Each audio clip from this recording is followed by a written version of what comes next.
Opinion Tamil பார்வையாளர் அனைவருக்கும் வணக்கம். நான் உங்கள் யாசேர். தமிழ்நாட்டுடைய சட்டமன்றத்திற்கு தனி மரபுலா இருந்தா அதெல்லாம் நான் பின்பற்ற மாட்டேன், நீங்க தேசிய கீதத்தை ஒழிச்சே ஆகணும் அப்படின்னு சொல்லி இந்த முறையும் தமிழ்நாட்டுடைய சட்டமன்றத்திலிருந்து ஆளுநர் உரையை வாசிக்காமலேயே ரவி அவர்கள் தப்பி ஓடிருக்கிறார். இப்படி தப்பி ஓடினாலும் பரவாயில்லை, தமிழ்நாட்டின் மீதும் தமிழ்நாட்டுடைய சட்டமன்றத்தின் மீதும் பல்வேறு அவதூறுகளை அள்ளி வீசி சென்றிருக்கிறார் இந்த ரவி அவர்கள். இதனால கோபமடைந்த தமிழ்நாட்டுடைய முதலமைச்சர் ஆர்டிகிள் 176 இருப்பதனால தான் இந்த ஆட்டம் ஆடுற அந்த பிரிவை நான் நீக்கிறேன் பாரு அப்படின்னு சொல்லி இன்னைக்கு சட்டமன்றத்தில் கர்ஜித்து பேசுனது அவருக்கு மட்டுமல்ல, ஒன்றிய அரசையுமே ஆடிப்பக வச்சிருக்கு அப்படின்னு சொல்லலாம். அப்படி அந்த ஆர்டிகிள் 176 என்ன சொல்லுது? ரவி அவர்கள் தொடர்ச்சியாக ஆளுநர் உரையை தவிர்ப்பதற்கு காரணம் தேசிய கீதம் அல்ல, அதற்கு என்ன காரணம் என்பதை இவர் முதல் ஆளுநராக இருந்த நாகாலாந்து சட்டமன்ற குறிப்பிலிருந்து குறிப்புகளை நான் எடுத்துட்டு வந்திருக்கிறேன். அந்த குறிப்பு என்ன சொல்லுது? ரவி அவர்கள் தமிழ்நாட்டின் மீதும் தமிழ்நாட்டுடைய சட்டமன்றத்தின் மீதும் அள்ளி தெரித்த அந்த குற்றச்சாட்டுகள் உண்மையா பொய்யா அப்படின்றத உச்சநீதிமன்றத்தை வச்சும் அரசியலமைப்பு சட்டத்தை வச்சுமே அம்பலப்படுத்த போகிறோம். இது ரொம்ப ரொம்ப முக்கியமான வீடியோ. இந்த வீடியோவை முழுமையாக பாருங்கள். மறக்காமல் உங்களுடைய ஒப்பீனியன் தமிழ் சேனலை சப்ஸ்கிரைப் பண்ணிக்கோங்க.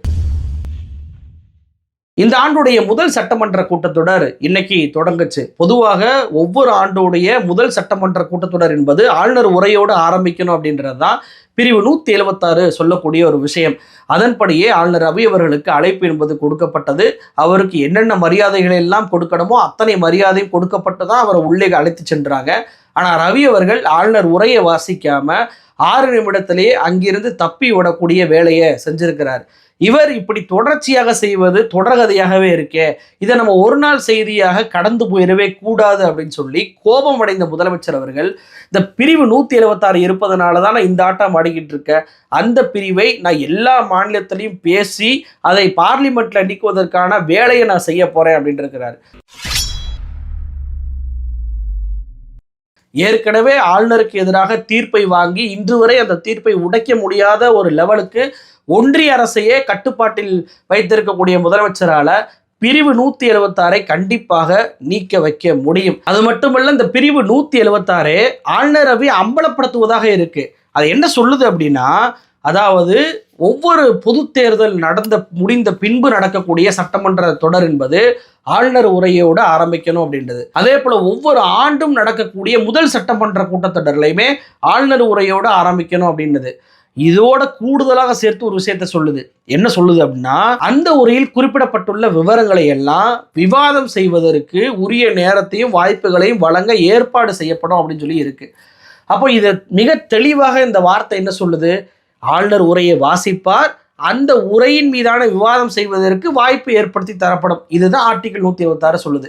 இங்க ஒரு இடத்தில் கூட ஆளுநர் ரவி அவர்கள் இந்த விவாதம் செய்வதற்குன்னு இல்லை, இவருடைய உரையை வைத்து முதலமைச்சர் விவாதம் பண்ணுவார், சட்டமன்ற உறுப்பினர்கள் விவாதம் பண்ணுவாங்க, எதிர்கட்சி தலைவர் விவாதம் பண்ணுவார், எதிர்கட்சியில் இருக்கக்கூடிய பாஜக விவாதம் பண்ணும், பாமக விவாதம் பண்ணும், இன்னும் பிற எல்லா எம்எல்ஏக்களுமே ஆளுநர் உரையில் எப்படி சொல்லியிருக்கிறீங்க அது உண்மையா, ஆளுநர் உரையில் என்ன அப்படி சொல்லியிருக்கீங்க அது உண்மையா அப்படின்னு சொல்லி சட்டமன்ற உறுப்பினர்கள் மக்களால் தேர்ந்தெடுக்கப்பட்டவர்கள் தான் விவாதம் பண்ண முடியுமே தவிர ரவி அவர்களால் விவாதம் பண்ண முடியாது. ஆர்டிகிள் 176 அப்படி சொல்லவே இல்லை. அப்போ நான் அதை பேச மாட்டேன், நான் இதை பேச மாட்டேன், இது இப்படி இருக்குன்னு சொல்லுவதற்கு ரவிக்கு உரிமை இல்லை என்பதை ஆர்டிகிள் 176 மிக தெளிவாக சொல்லுதா? அப்போ ரவி அவர்கள் இன்னைக்கு பண்ணது முழுக்க முழுக்க அரசியலமைப்பு சட்டத்திற்கு எதிரான ஒரு விஷயம்தான். இதை விட ஒரு கொடுமையான ஒரு விஷயம் என்னன்னா, வாங்குற சம்பளத்துக்கு கொஞ்சம் கூட விசுவாசம் இல்லாம தமிழ்நாட்டின் மீதும் தமிழ்நாட்டுடைய சட்டமன்றத்துடைய மரபின் மீதும் இவர் மிகப்பெரிய கொச்சையான தாக்குதலை பண்றாரு. இவர் நான் ஏன் வாசிக்கிறேன் என்பதற்கு காரணங்களை சொல்றாரு. என்னென்ன? ஆளுநர் மைக் ஆஃப் பண்ணிட்டாங்க, ஆளுநர் உரையில தவறான தகவல் இருக்கு, 12 லட்சம் முதலீடு என்பது பொய், பெண்களுக்கு வன்கொடுமை அதிகமாக நடக்குது, போதைப் பொருள் இருக்கு, தலித்துக்கு எதிரான அட்டூழியம் நடக்குது, அதிக தற்கொலை நடக்குது, கல்வி சரியில்லை, தொழில் சரியில்லை, உள்ளாட்சி நிர்வாகம் சரியில்லை, கோவில் நிர்வாகம் சரியில்லை, அதோட எல்லா ஊழியர்களுக்கும் அதிருப்தி நிலவுது, விரக்தி நிலவுது இப்படின்னு சொல்லி இறுதியாக என்ன சொல்றார்? மீண்டும் தேசிய கீதம் அவமானப்படுத்தப்பட்டிருக்கிறது, ஃபண்டமெண்டல் டியூட்டி என்பது புறக்கணிக்கப்பட்டிருக்கு அப்படின்னு சொல்லி வார்த்தையை பயன்படுத்துறாரு. இவ்வளவு பட்டியல் கொடுக்குறாரே ரவி, நான் ரவி கிட்ட சொல்றேன், இந்த பட்டியல் கொடுப்பதற்கே உங்களுக்கு தகுதி கிடையாது. ஏன்னா 31/1/2025 பார்லிமெண்ட்ல குடியரசுத் தலைவருடைய உரை நடந்துச்சு. அந்த உரையை வாசித்த குடியரசுத் தலைவராக இருக்கக்கூடிய முர்மு அவர்கள் பிரேசில் நாட்டுடைய அழகியுடைய அந்த போட்டோ வாக்காளர் பட்டியல் இடம்பெற்றிருக்கு. எங்க பார்த்தாலும் ஓட்சோரி நடக்குது. 5 மணிக்கு மேல சிசிடிவி காட்சியை காட்ட மாட்டாங்க. தேர்தல் ஆணையரை நியமனம் பண்ணணும், உச்சநீதிமன்ற தலைமை நீதிபதி உள்ள கொண்டு வாங்கன்னா உடனடியாக சட்டத்தை மாத்துறாங்க. எந்த ஆதாரத்தையும் டிஜிட்டல் எவிடன்ஸையும் எதிர்க்கட்சிகள் கொடுத்து விடக்கூடாது என்பதற்காக தேர்தல் ஆணையத்துடைய சட்டத்தை மாற்றுறாங்க. தலைநகர் டெல்லியிலே பார்த்தீங்கன்னா நல்ல காற்றை சுவாசிக்க முடியல, மோசமான காத்தா இருக்கு. பல்காம் தாக்குதலை தடுக்க முடியாத ஒரு உள்துறை அமைச்சர் இங்கே உட்கார்ந்துக்கிட்டு இருக்கிறாரு. எந்த ஒரு விஷயத்தை ஒழுங்கா பண்ணுவதில்லை. வேலைவாய்ப்பு சரியில்லை, தொழில் நிறுவனங்கள் யாரும் வருவதில்லை, எல்லாமே அம்பானி அதானிக்கு மட்டுமே கொடுக்கப்படுது. இடி, சிபிஐ போன்ற பல்வேறு விஷயங்களை எதிர்க்கட்சி உறுப்பினர்களுக்கு எதிராக பயன்படுத்தி கோர்ட்ல போய் கொட்டு வாங்குறாங்க. இப்படி அவர் தன்னுடைய குடியரசுத் தலைவர் உரையை நிகழ்த்தினாரா? இல்ல. மோடியுடைய ஆட்சி தெரியுமா, பாலாரும் தேனாரும் ஓடும் தானே பேசினாரு. ஏன் பேசினாரு? உங்களை விட குடியரசுத் தலைவருக்கு அதிக பவர் இருக்குதானே. அந்த குடியரசுத் தலைவரே பிரதமர் என்ன எழுதி கொடுக்குறாரோ அதை தான் வாசிக்க முடியும். அப்படி இருக்கும்போது நீங்க ஆஃப்டர் ஆல் ஒரு ஆளுநர், அந்த ஆளுநர் பதவியில் உட்கார்ந்துக்கிட்டு நான் இப்படி இருக்கு தமிழ்நாட்டில், அப்படி இருக்கு தமிழ்நாட்டில் சொல்லுவதற்கே உங்களுக்கு உரிமை என்பது கிடையாது. இதுல இவர் சொல்றாரு ஃபண்டமெண்டல் டியூட்டி மீறிடுச்சான். யாருங்க மீறினது ஃபண்டமெண்டல் டியூட்டிய? தமிழ்நாடு அரசா? நீங்க. ஃபண்டமெண்டல் டியூட்டி 51A என்ன சொல்லுது? தேசிய கொடிக்கு ஒவ்வொரு குடிமகனும் மரியாதை கொடுக்கணும்னு சொல்லுது. அப்படிதான் சொல்லுதே தவிர தமிழ்நாடு சட்டமன்றத்துல ஆளுநர் உரைக்கு முன்பும் தேசிய கீதம் பாடணும், ஆளுநர் உரைக்கு பின்பும் தேசிய கீதம் பாடணும், அதுதான் மரபு அப்படின்னு சொல்லிட்டு ஒரு இடத்துல கூட சொல்லலையே. அப்ப ஃபண்டமெண்டல் டியூட்டியை இங்க மீறினது தமிழ்நாடு சட்டமன்றமோ தமிழ்நாடு அரசோ இல்லையே, நீங்க தான். எப்படி மீறினீங்க?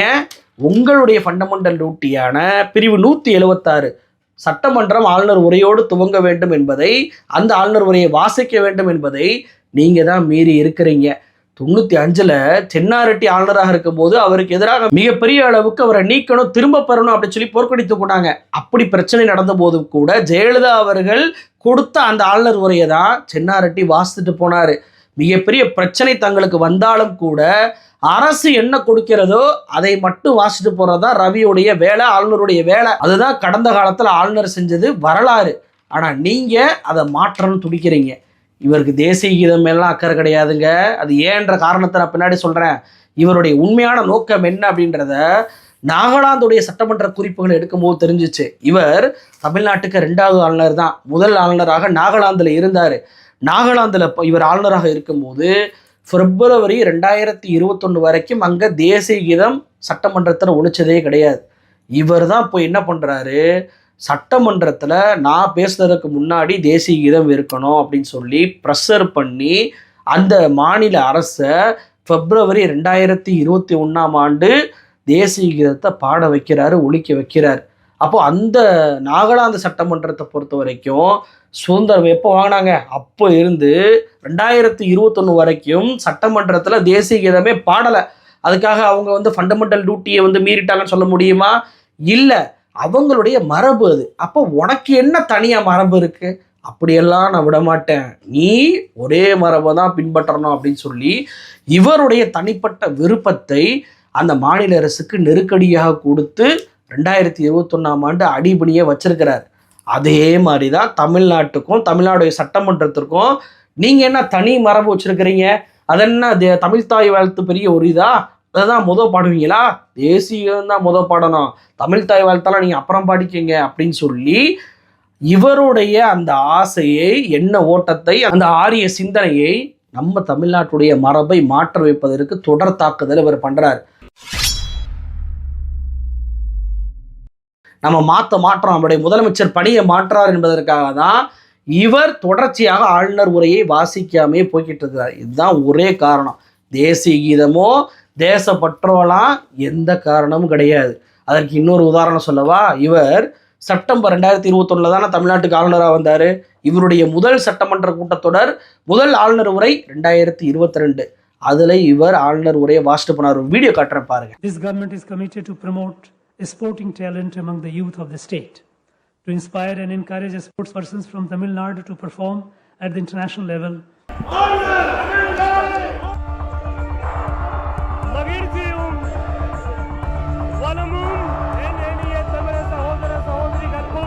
My repeated request and advice: show due respect to the national anthem and play it at the beginning and end of the address has been ignored. This address has numerous passages with which I convincingly disagree on factual and moral grounds. இந்த video பார்த்தீங்களா?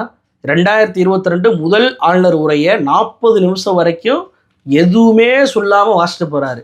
அப்போ தேசிய கீதத்தை பாடுங்கன்னு சொன்னாரா? இல்லை. 2023 பெரியார், அண்ணா, கலைஞர், சமூக நீதி போன்ற வார்த்தைகளை தவிர்த்து விட்டு பேசினார். அப்போ தேசிய கீதத்தை ஒழிச்சாதானா பேசுவேன்னு சொன்னாரா? இல்லை. 2024 முதல்ல தேசிய கீதத்தை பாடுனாதான் நான் பேசுவேன் அப்படின்றாரு. அப்போ அன்பாவு அவர்கள் ஆளுநர் உரையை வாசிக்கிறார். வாசிக்கிற வரைக்கும் அவர் அங்கேயே இருந்துட்டு தான் அதுக்கப்புறம் தான் எந்திரிச்சு ஓடினார். அப்போ 2025 26 எடுத்த உடனே வந்த உடனே நான் வாசிக்க முடியாது அப்படின்னு சொல்லி கிளம்பி போவதை பார்க்க முடியும். அப்போ இவருடைய நோக்கம் என்பது ஆளுநர் உரையை வாசிக்காம அரசுடைய சாதனையை சொல்லாம தப்பிச்சு ஓடணும் அப்படின்றதை தவிர வேற எதுவும் கிடையாது. நாகாலாந்துடைய சட்டமன்றத்துடைய மரபை மாற்ற வைத்தாரோ அதே மாதிரியே தமிழ்நாட்டுடைய சட்டமன்றத்துடைய மரபையும் மாற்ற வைக்கணும் என்ற ஒற்றை நோக்கத்தை தவிர ஆளுநர் அவைக்கு வேற எந்த நோக்கமும் கிடையாது. தேசிய கீதம், தேசப்பற்று, ஃபண்டமெண்டல் டியூட்டி இது எல்லாம் உப்புக்கு சப்பாக இருக்கக்கூடிய காரணமாக இவர் கொண்டு வருகிறார். அவ்வளவுதான். அப்போ சட்டமன்றத்தில் தேசிய கீதம் கண்டிப்பாக ஒழிக்க வேண்டும் என்று எந்த ஒரு ஆதாரமுமே கிடையாது. இதை உச்சநீதிமன்ற தீர்ப்பை வச்சும் ஹோம் மினிஸ்ட்ரி சொன்ன அந்த அறிக்கையை வச்சுமே என்னால் நிரூபிக்க முடியும். உச்சநீதிமன்றத்தில் 2017 பிப்ரவரி பார்த்தீங்கன்னா இப்படித்தான் பாஜகவை சேர்ந்த ஒருத்தர் எல்லா இடத்துலையும் தேசிய கீதம் ஒழிக்கணும்னு சொல்லி கேஸ் போட்டப்ப ஸ்கூலில் வேணால் எல்லாத்துக்கும் பண்ண சொல்லலாம், ஆனால் கோர்ட்டு, ஆஃபீஸு, பார்லிமெண்ட்டு, சட்டமன்றத்திலெல்லாம் கட்டாயமாக தேசிய கீதத்தை பாட வேண்டும் என்று எங்களால் உத்தரவு போட முடியாது, இந்த மனுவை தள்ளுபடி பண்ணுறோன்னு சொல்லிட்டு உச்சநீதிமன்ற நீதிபதியாக இருந்த மிஸ்ராவே தீர்ப்பு கொடுத்துருக்கிறார். அப்போ இங்கே உச்சநீதிமன்றமே தேசிய கீதம் தமிழ்நாடு சட்டமன்றத்தில் பாடியே ஆகணும் அப்படின்ற ஒரு தீர்ப்பையும் கொடுக்கல அப்படின்றது புரியுதா? சென்ற முறையாவது பாஜகவினர் ரவி அவர்களுக்கு ஆதரவு தெரிவித்தாங்க. இந்த முறை அந்த ஆதரவும் இல்லை. சென்ற முறை பார்த்தீங்கன்னா ஹோம் மினிஸ்ட்ரியுடைய அந்த அறிக்கையை கொண்டு பாருங்க, ஆளுநர் கலந்து கொள்ளக்கூடிய ஃபங்க்ஷனில் முன்பும் பின்பும் பாட வேண்டும் என்று ஹோம் மினிஸ்ட்ரி அறிக்கை கொடுத்துருக்குன்னு சொல்லிட்டு அண்ணாமலையெல்லாம் ரொம்ப குதியாட்டம் போட்டார். ஆனால் அந்த ஹோம் மினிஸ்ட்ரி கொடுத்தது வெறும் அறிக்கை தானே தவிர ஆர்டர் கிடையாது, சட்டம் கிடையாது. அந்த ஹோம் மினிஸ்ட்ரிலையுமே என்ன சொல்லியிருந்தாங்கன்னா ஆளுநர் கலந்து கொள்ளக்கூடிய அரசு விழா அப்படின்னு தான் போட்டிருக்காங்களே தவிர தமிழ்நாடு சட்டமன்றமோ தமிழ்நாட்டுடைய வேறு ஏதோ ஒரு நிகழ்வுக்குள்ள இல்லை. இப்போ ரவி அவர்கள் ராஜ்பவன்லேயே ஒரு நிகழ்ச்சியை நடத்துகிறாருன்னா அவர் இஷ்டத்துக்கு முன்னாடி தேசிய கீதம் பின்னாடி தேசிய கீதம் பாடிட்டு போயிடலாம். அவர் யாரும் தடுக்க போவது இல்லை. ஆனால் சட்டமன்றத்திற்கு அது கட்டுப்படாது. அப்போ தேசிய கீதத்தை உண்மையிலே அவமானப்படுத்துறது யாருன்னு சொல்லி கேட்டால் பிரதமரையும் ஆளுநர் ரவின்னு தான் சொல்லுவேன். தீர்மானத்தை நிறைவேற்றிட்டு மாண்புமிகு பேரவைத் தலைவர்களே, தற்போது இந்த ஆண்டிற்கான முதல் கூட்டத்தொடரின் தொடக்கமாக 2023 அப்பாவு அவர்கள் ஆளுநர் உரையை வாசிக்கிறாரு. அப்போ ஆளுநர் உரையை வாசித்த பிறகு தேசிய கீதம் பாட போறாங்க. தேசிய கீதம் பாட போறாங்க என்று தெரிந்து கொண்டே சபாநாயகர் அப்பாவு அவர்கள் ஜனகணமன போட போறோம் அப்படின்னு சொன்ன பிறகும் கூட ரவி அவர்கள் அங்கிருந்து எழுந்து ஓடினார். இது நேஷனல் ஹானர் 1971 எதிரான ஒரு விஷயம். அவங்க என்ன நேஷனல் ஹானர்ஸ் என்ன சொல்லுது ஆக்டு, அந்த ஆக்டின் படி தேசிய கீதம் பாடும்போதோ அதுக்கு இடைஞ்சலோ தடுப்பதோ பண்ணால் அது சட்டப்படி குற்றம்னு சொல்லுது. அவர் ரவி அவர்கள் தான் தேசிய கீதம் பாடுவதற்கு முன்னாடியே எழுந்து ஓடக்கூடிய வேலையை செய்கிறாரு. தேசிய கீதம் பாட போகிறோன்னு சொல்லியும் கூட ஓடக்கூடிய வேலையை செஞ்சவர். அப்போ அவர் மீது தானே குற்றம். இதுவே பிரதமர் எடுத்துக்கங்க. ஜனவரி 29, 2019 ஒண்ணுமே இல்லாத ஒரு செங்கலை மட்டும் வைத்திருக்கக்கூடிய எய்ம்ஸுக்கு அடிக்கல் நாட்டினாங்க. அந்த அடிக்கல் நாட்டு விழாவை நடத்தியதே பிஎம்ஓ தான் அப்படின்னு சொல்லி கோர்ட்லேயே ஒன்றிய பாஜக அரசு வாக்குமூலம் கொடுத்தாங்க. அந்த விழாவில் பிரதமர் கலந்து கொண்டார், ஆளுநர் கலந்து கொண்டார், முதலமைச்சர் கலந்து கொண்டார், ஒன்றிய அமைச்சர்கள் கலந்து கொண்டாங்க. அந்த விழாவில் தேசிய கீதமும் பாடலை, தமிழ் தாய் வாழ்த்தும் பாடலை, எதுவுமே இல்லாமல் தான் நடந்துச்சு. அப்போ இங்கே ஆளுநர் கலந்து கொள்ளக்கூடிய விழாவில் முன்பும் பின்பும் தேசிய கீதம் பாட வேண்டும் என்று ஹோம் மினிஸ்ட்ரி ஒரு உத்தரவு போட்டிருந்தா பிரதமருடைய அந்த விழாவில் பாடியிருக்கணுமா இல்லையா? ஏன் பாடலை? அப்போ மீறி இருக்கிறாங்கல்ல பிரதமரும் ஆளுநரும். இதை ஒரு கேஸாவே போட்டாங்க. ஆனா ஒன்றிய பாஜக அரசுடைய வக்கீல் என்ன தெரியுமா சொன்னார் தெரியுமா? இந்த மாதிரி வழக்கெல்லாம் பப்ளிசிட்டிக்காக போடுறாங்கங்க அப்படின்னாரு. அப்ப ரவி அவர்கள் தேசிய கீதம் பாடலை அப்படின்னு சொல்லி இங்க ஒரு குற்றச்சாட்டு வைப்பதும் பப்ளிசிட்டின்னு எடுத்துக்கிறலாமா? நீதிபதி அவர்கள் கேட்டாருங்க, என்ன சொன்னாரு நீதிபதி தீர்ப்புல, ஹோம் மினிஸ்ட்ரி வந்து கொடுத்திருப்பது வெறும் அறிக்கையை தான்ப்பா, அந்த அறிக்கையெல்லாம் பின்பற்றணும்னு அவசியம் கிடையாது, அது சட்ட ஆர்டர் கிடையாது, சட்டத்தால் அங்கீகரிக்கப்பட்ட கோர்ட்டால் அங்கீகரிக்கப்பட்ட விஷயம் கிடையாது அப்படின்னு சொன்னார். அப்போ தேசிய கீதம் ஒழிக்காத பிரதமர் நடத்திய அந்த விழாவுல ஒரு குற்றச்சாட்டு வைக்க போனா அது விளம்பரம்ன்றாங்க, அதே போல அது ஆர்டரும் கிடையாதுன்றாங்க. அப்ப ரவிக்கும் அது பொருந்துமா இல்லையா? அப்போ இங்க பாஜக தூக்கிட்டு வந்த ஹோம் மினிஸ்ட்ரி ஒரு ஆதாரம் கூட பலவீனமான ஆதாரமா மாறுது பாருங்க. அதாவது போன வருஷம் ஆதரவு, இந்த வருஷம் அதுவும் இல்லை. ஏன்னு தெரியல. சட்டமன்ற இந்த தேர்தல் நடக்கக்கூடிய காலத்துல ரவி அவர்களுடைய செயல்பாடு தமிழ்நாட்டு மக்களுடைய உணர்வுகளை தூண்டிவிடும். திமுக மாநில உணர்வை பேசி அவங்க மிகப்பெரிய ஒரு வலுவை அடைஞ்சிருவாங்க அப்படின்ற பயம் பிஜேபிக்கு வந்துருச்சு, மோடிக்கு வந்துருச்சு. வாயை திறக்கவே இல்லைங்க. அண்ணாமலை, எல்முருகன் யாருமே வாய் திறக்கல. அனாதையாக விடப்பட்டிருக்கிறார் ஆளுநர் ரவி அவர்கள். இதுதான் யதார்த்த உண்மை. அப்ப ரவி அவர்களுக்கு நான் சொல்லிக் கொள்வது ஒரே ஒரு விஷயம்தான், நாகாலாந்தை போல மரபை மாற்றலாம் என்று தமிழ்நாட்டில் கனவுல கூட நினைச்சு பார்த்துறாங்க. அதுதான் உங்களுக்கு நல்லது. நன்றி.